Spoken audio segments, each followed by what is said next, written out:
Chapter 6, Zombie Ghost Clown, 1983.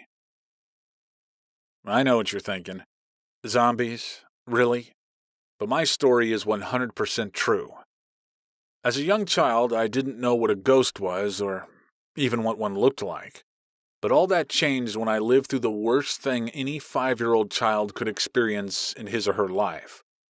As an adult, and a father of 2 kids, I can honestly say this paranormal event shaped my life forever.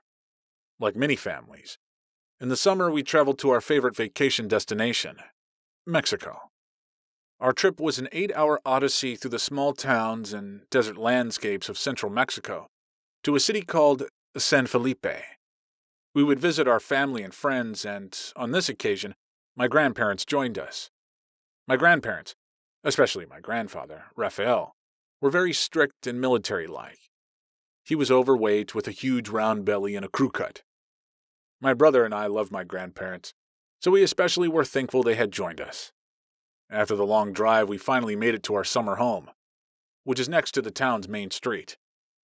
The house itself was a typical Mexican-style house, with bright pinks and blues. My grandparents' house has been in my family since my father was a child. The main street was the busiest street in town. Special events like parades and festivals, especially in the summer, are common. When we arrived, the carnival had just begun. We always came during the San Felipe Fiesta, which includes a circus, roller coasters, music, and dancers. As kids, we would wander up and down the streets, eating and enjoying rides. This is where my story begins. I wasn't the oldest, nor was I the youngest in the group of kids that summer. But I was old enough to remember every gruesome detail of that night. The day started like any other. We sat on our balcony, eating potato chips, and drinking soda from a bag. You see, the circus had just arrived, and we sat there, patiently waiting for the parade to pass by in front of our house. Our house was an open-roof villa with 3 floors. Each floor had 2 bedrooms, and the kitchen on the ground floor next to the garden. The crowd started to gather on the street, so we decided to run downstairs to get a better look. My uncle's old car was always parked in front of the house, so we decided to jump on it to get a better view of the parade. I still had my bag of soda and candy in my hand, and lifted my free hand to wave at the beautiful girl marching by in a line. The dancers danced to folk music as they walked by us, and I raised my hands again as they passed by, in hopes of getting the candy they were giving out. To our horror, out of nowhere, I heard tires and brakes screeching, and then a huge bang. People started to run as a car carrying clowns lost control and tossed all the clowns in front of our house. The sound of bodies hitting the cement echoed in my ears. In the middle of the pandemonium, some of the clowns landed face first on the pavement, instantly breaking their necks. My older brother, Juan, who was just 6 years old at the time, thought it was part of the show. So he jumped down from the car and ran to the bodies on the ground. He started to laugh and point at the clowns. So we all joined him, because to us, it looked unreal. As kids, we had only seen this kind of carnage in the movies. Reality hit us like a truck when we realized that it was no joke. The local Mexican authorities started to clear the crowd, while civilian trucks showed up to take the wounded and dying to the local doctor. My brother was the first to see the bodies. And again, my brother mocked the dead clowns, thinking it was funny. One clown had landed right in front of our house.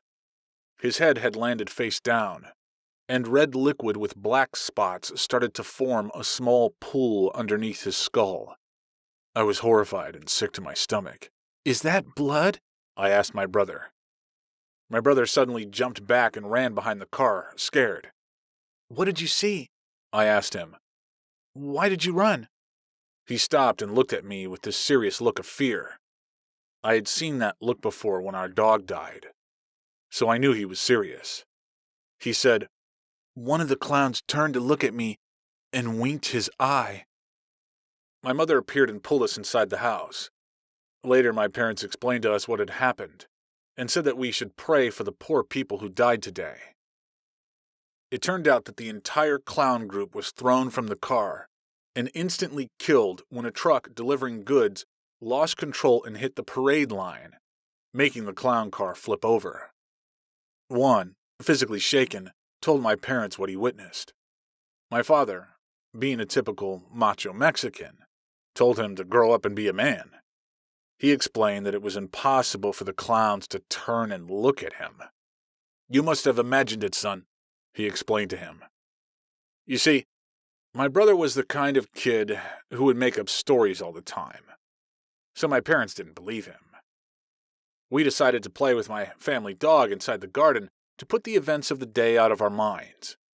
My grandfather sat in his chair, watching us like he always did. He loved to sit with his friends and talk all day while we played.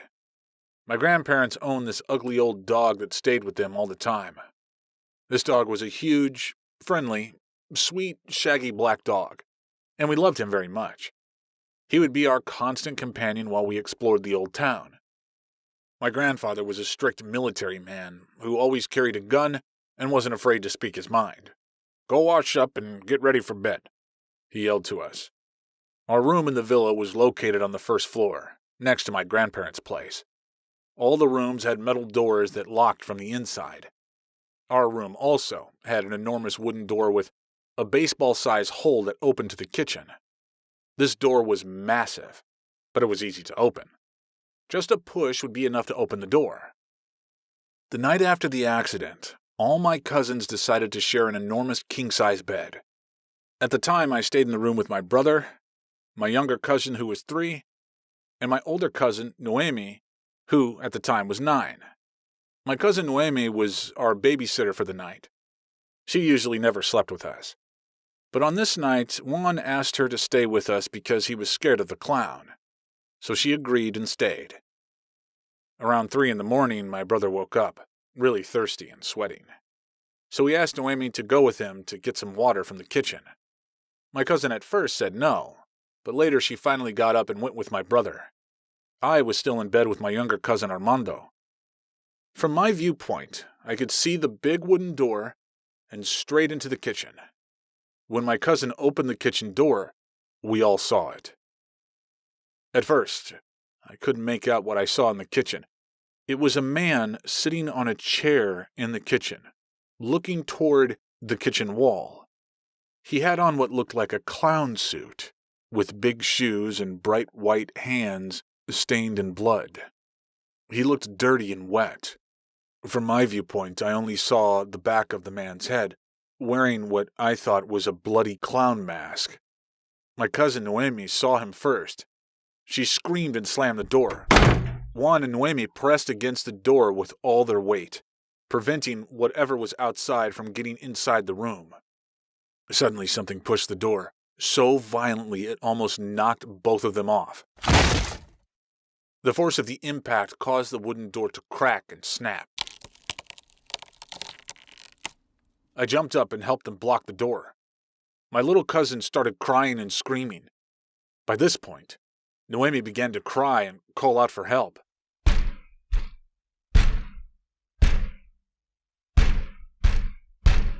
It seems like an eternity, but whatever was trying to get in stopped slamming itself against the door. That's when we noticed the clown's bloody hand coming through the hole in the door, trying to reach us. Its bloody clown glove reached with its bloody fingers for our hair and slammed its hand against the door in frustration. Then it stopped, and his hand slowly disappeared into the hole again.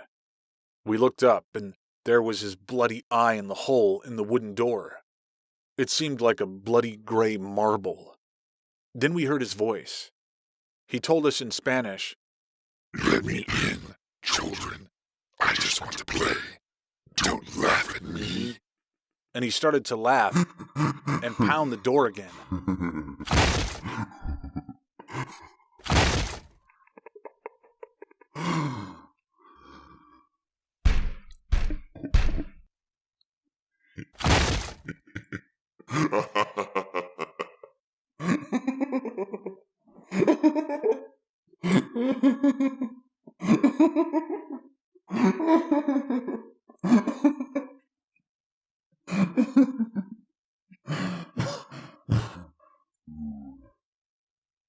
Let me in, kids. I just want to play. He said, with his eye fixed on us. At last, my grandfather came out of his room with a shotgun and released his big dog. The dog ran straight into the kitchen, and then we heard the dog growling and barking at someone in the kitchen.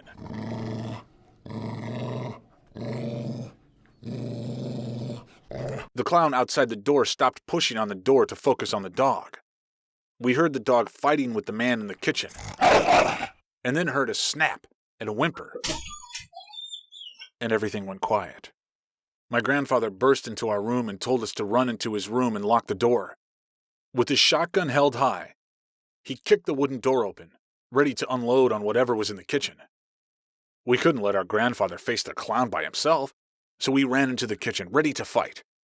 But the only thing we saw was the dead body of our old dog, with his broken neck.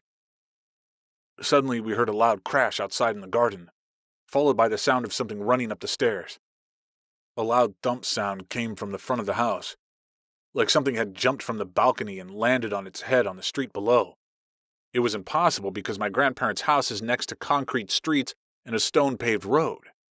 Anyone who jumped to the street would be seriously hurt or killed. Everyone in the villa woke up and called the police. The police came over and found nothing. No broken windows, and no ladders leading from the balcony. Whoever came inside the house did not break in but was already in the house. Again, that was impossible because our dog would have smelled him. The kitchen smelled like a dead animal, and the seat was covered in black liquid. Later that night, I overheard my grandfather talking to the police investigator, and he claimed to see a man wearing a bloody clown costume. But that couldn't be, because all the clowns had died in the accident. The police investigator told my grandfather to pray, because it could have been El Diablo, the devil. We never returned to my grandparents' old villa as kids again. To this day, my brother and my cousins tell their friends the same story, but no one believes us. I can tell you one thing. Whatever we saw, it was not a person.